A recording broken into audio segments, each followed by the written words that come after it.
Okay, so we're starting now a new chapter, chapter 5, in our Rabbi Tatz's book on Bechira, and the title of the chapter is At the Point of Choice.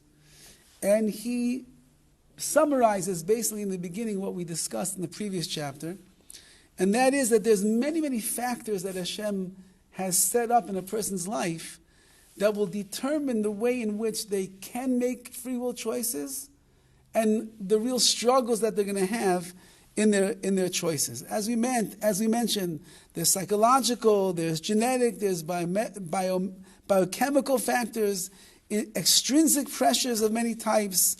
There's personal history, there's the choices you made previously, there's the pressures on the outside, there's the family, there's your upbringing. There's many things that go into the person that you are and how you are going to approach the decision that you have to make in life. So he says over here that there are psychological theories that try to explain human behavior in terms of these variables, and they explain the nature of the conflicting motivations that apply to an individual at any given time. But, as Rabbi Tatz says, they cannot explain exactly how the world of the free will of this person is working. And he says that the mysterious faculty of free choice does not work in the context that's set up by all the variables that might be amenable to analysis, which means I could take a person who comes from, like we gave the example before, the guy comes from the inner city, his mother and father are both crack addicts when they conceived him. He grew up on the streets. His father has 16 different wives. His mother is a mistress to other people as well. He grew up in front of a television where he was just watching, one murder mystery after another. He was playing Nintendo from the age of 1 year old, and he was only playing the games that had to do with knifing and killing people. He goes to a school where there's violence all around him. So in the world of psychological theory, we're not going to be surprised if the guy goes on to become a violent individual himself. But the problem is that he doesn't always make the choices of violence. And there's other kids that are in his school that had almost this identical upbringing, and yet they went on to become humane, decent, peaceful, law-abiding individuals. So as much as we could paint the picture of who the person is, and we can say, well, that's how he's going to act, and that's the choice he's going to make, the reality is that it's not true. Because the details of the person's life do not determine for sure the decision that they're going to make. So the root of the act of choice itself cannot be analyzed or deconstructed, because, again, at the end of the day, I can't understand. I remember when my oldest son was born, so he's the firstborn. So he's a Bechor, he's the firstborn. And there's a mitzvah, what's called Pidyon Haben. Pidyon Haben is when you redeem the firstborn son, which means that the firstborn has to be a son to be able to do this mitzvah. So I wanted to have a special kohen to do it. A kohen is the one who does the redemption. And there was an older rabbi who lived in town. His name was Rabbi Feldman. And I decided I wanted to ask him if he would do the Pidyon Haben. So I went down to the shul to find him, and we struck up a conversation. He was very happy to do it. He was very kind, and I remember he started asking me about my family, and so then I don't know why he started asking me about my family, this and that. So I told him I'm a Baal Tshuva. I became religious. Oh, really? What, you have any siblings? I said yes. He says, what do you have? I said, I have a sister. She became religious too? I said, no, she didn't become religious. What about your parents? No. He says, shh. Look how the world works. He says, same family, same parents, same house, same upbringing, same everything. One goes on to make decisions in his life to become religious. The other one makes decisions in their life or just doesn't pursue the decision to be religious. How do you explain it, he said? How do you explain it? So he explained in a certain way that some neshamas, some souls in this world have the schus, have the merit to come back to Yiddishkeit, to Judaism. And he said, however Hashem runs the world, some don't have the schus, don't always have the merit. But the way that Rabbi Tatz is saying over here is, you can't know how one is going to work out over the other, because at the end of the day, everybody has what's called Bechira, everybody has free will. And the free will is that I could be raised in the same way, in the same place, at the same time. One person will fall into an inertia in one area, one will fall into inertia in another area, one will progress in that area like this, and one will not progress in another area, and nothing can be determined in advance. So he writes over here that we have people that have compulsions, and those compulsions that they have, those compulsions that a person has can end up, as he writes over here, they tend to certain behaviors may be victim of genetic or environmental forces that cause compulsions. However, and if a compulsion is in fact too strong to resist, then maybe in that case the individual doesn't have free will in the relevant area of compulsion and cannot be held accountable.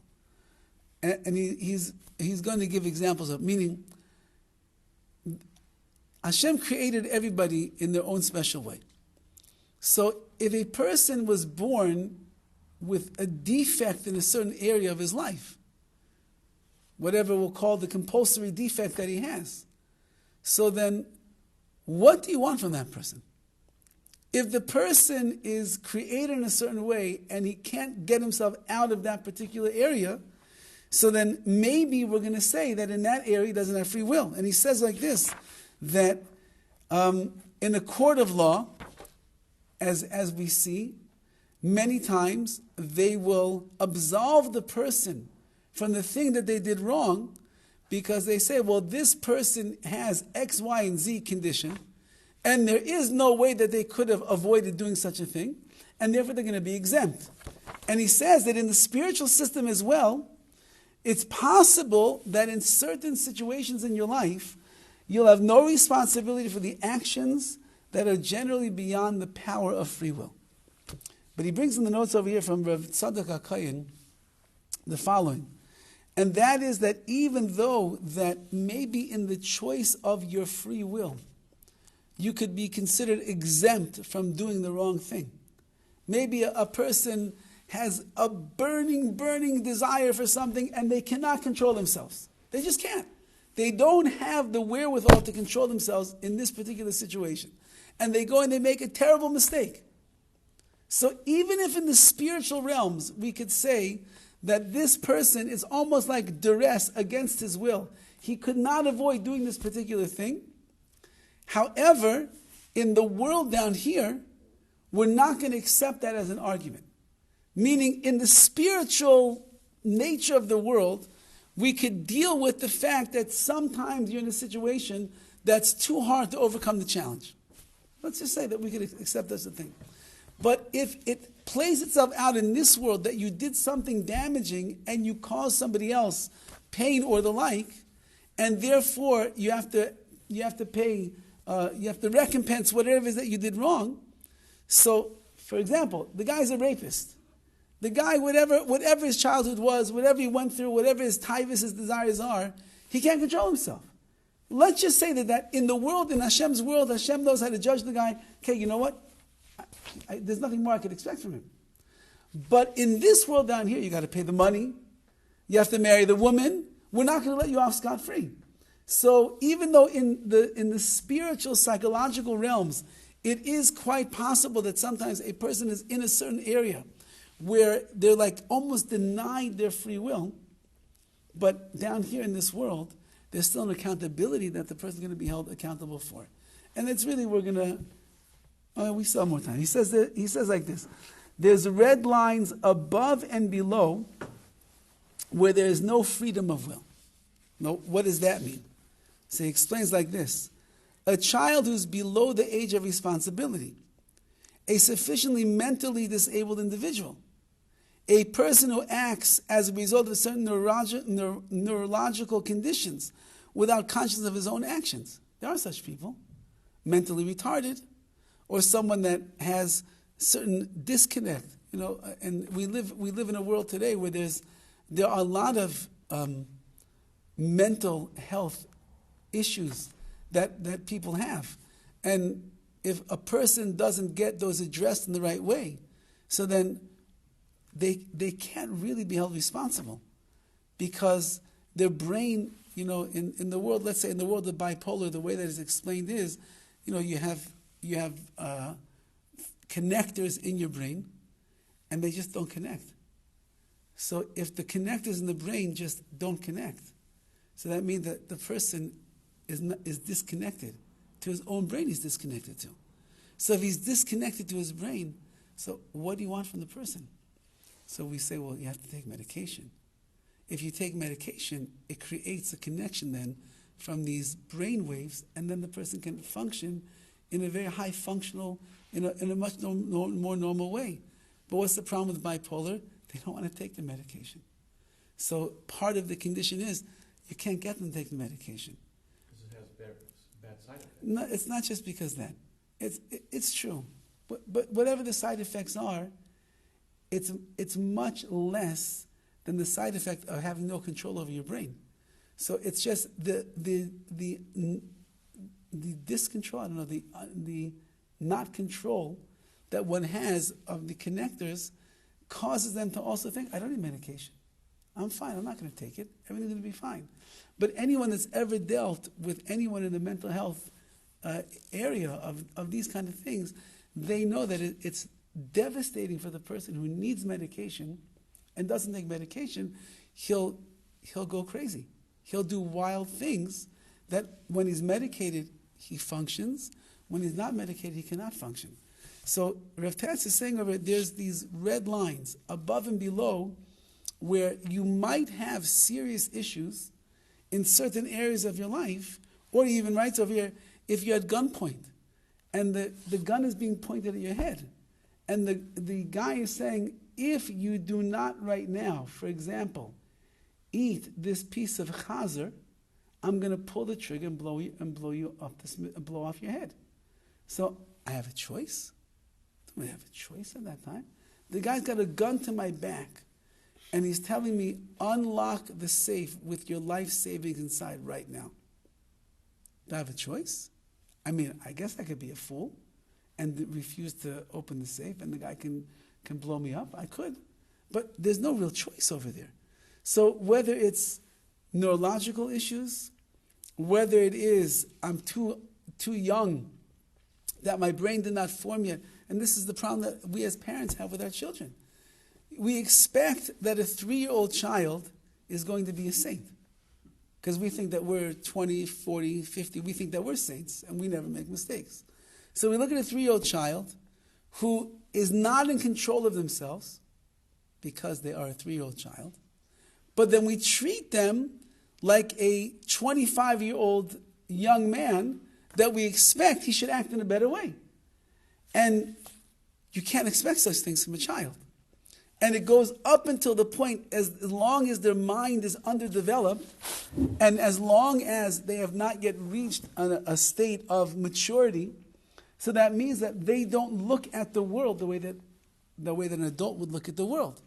And just by the way, most adults are not looking at the way that adults should look at the world these days either. The things that go on and the way that people behave and the like is also a denigrated level of humanity. But needless to say, says Rabbi Tatz, that being said, that all of these may be acting beyond the possibility of alternatives, meaning there's nothing else that they can do.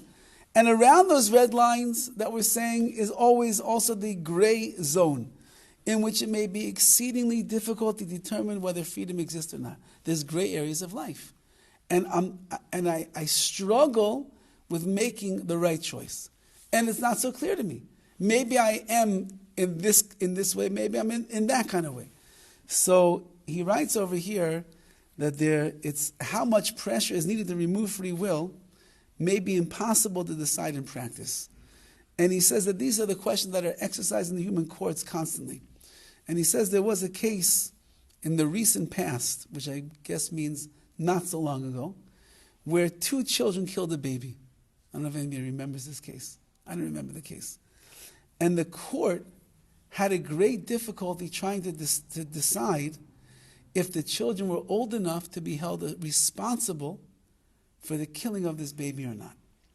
I don't know what the age was of them, but the court was trying to decide, should they have known better not to kill? I remember years ago there was an article of the ills of cartoons on children. And they were showing that children who watch cartoons, there's a lot of violence in cartoons, and a lot of the violence is fake violence, which means like, you clobber the guy in the head with a stick, and he gets, the big, bump on his head, and then he just goes on and continues to function. So if you're a kid and you're watching all these things, you might begin to think, I could just bop people on the head, everything's going to be fine. So a mother once came home, it's a horrible story. A mother once came home, and she finds the little child with his head smashed on the floor, and he's dead. And she goes to the older brother who's in the house, who's not much older, and says, what happened? He said, I was playing with the hammer, and I smashed my brother on the head. She says, why did you do that? He says, because that's what, Tom and Jerry do. That's what Mickey Mouse does. He smashes it down on the head, and everybody's fine. So, is that kid held responsible for what he did? How could he be held responsible? He doesn't understand. He's telling you in a way he doesn't understand. Now he says the serious problem in the practical world, this is a serious problem in the practical world, because they can't decide anymore what's normal, what's not normal, what can we hold you accountable, what we can't. But he says the principle remains. Where choice is possible, free will operates, and responsibility applies. So however we're going to define the area of choice, of wherever we're going to define the area of responsibility, then in that area where you're responsible, you always have free will, and we're going to hold you accountable if you make the wrong choice, and we'll reward you, Hashem will reward you if you make the right choice. Okay, we'll hold it over here.